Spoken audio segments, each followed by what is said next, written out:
कौन था वो महान शासक जिसने ईरान से लेकर पूर्व में बंगाल तक, उत्तर में कश्मीर से लेकर दक्षिण में उत्तरी कर्नाटक तक अपना विशाल साम्राज्य स्थापित किया और भारत में स्थिरता लाने के लिए अखंड भारत का निर्माण किया। जानेंगे इस वीडियो में उस महान सम्राट के बारे में, तो चलिए शुरू करते हैं। चंद्रगुप्त मौर्य ऐसे योद्धा जिन्होंने संपूर्ण भारत को एक साम्राज्य के अधीन कर लिया।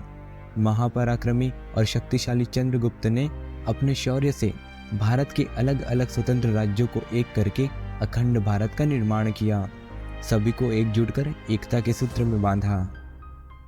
चंद्रगुप्त मौर्य का जन्म 345 ईसा पूर्व पिपली वन गणराज्य वर्तमान गोरखपुर क्षेत्र उत्तर प्रदेश में हुआ था।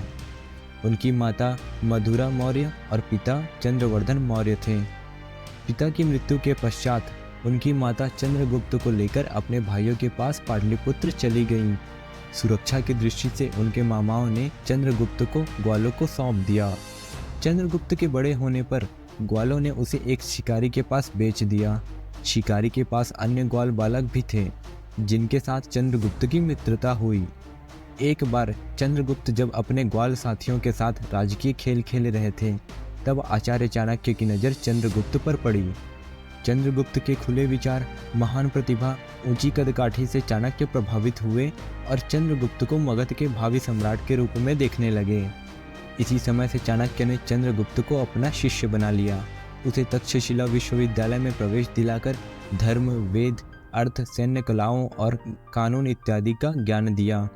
कुछ वर्ष पश्चात आचार्य चाणक्य के मार्गदर्शन से चंद्रगुप्त ने भारत, ग्रीक और स्थानीय शासकों द्वारा शासित उत्तर पश्चिमी भारतीय क्षेत्रों को सीधे तौर पर अपने नियंत्रण में लिया और मौर्य वंश की स्थापना की। चंद्रगुप्त ने सर्वप्रथम अपनी स्थिति पंजाब में सुदृढ़ की और आचार्य चाणक्य के साथ विशाल सेना तैयार किया। इधर लगभग समस्त उत्तर भारत में नंद वंश का साम्राज्य मगध था, जिस पर धनानंद शासन करता था। इसी साम्राज्य पर विजय प्राप्त करने के उद्देश्य से चाणक्य और चंद्रगुप्त ने आक्रमण करने की योजना बनाई। मगध पर आक्रमण करने के पीछे महत्वपूर्ण कारण था।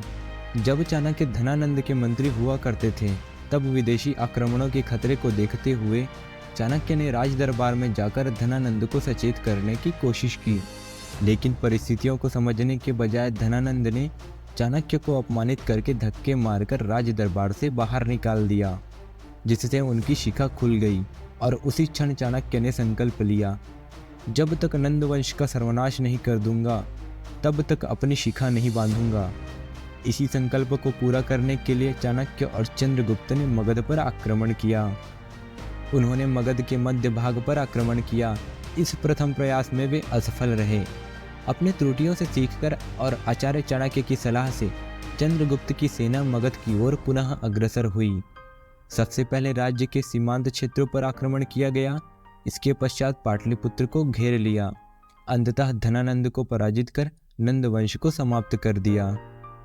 इस प्रकार चाणक्य का संकल्प पूरा हुआ और चंद्रगुप्त को मगध जैसे विशाल साम्राज्य पर अधिकार प्राप्त हुआ। आज की वीडियो में बस इतना ही।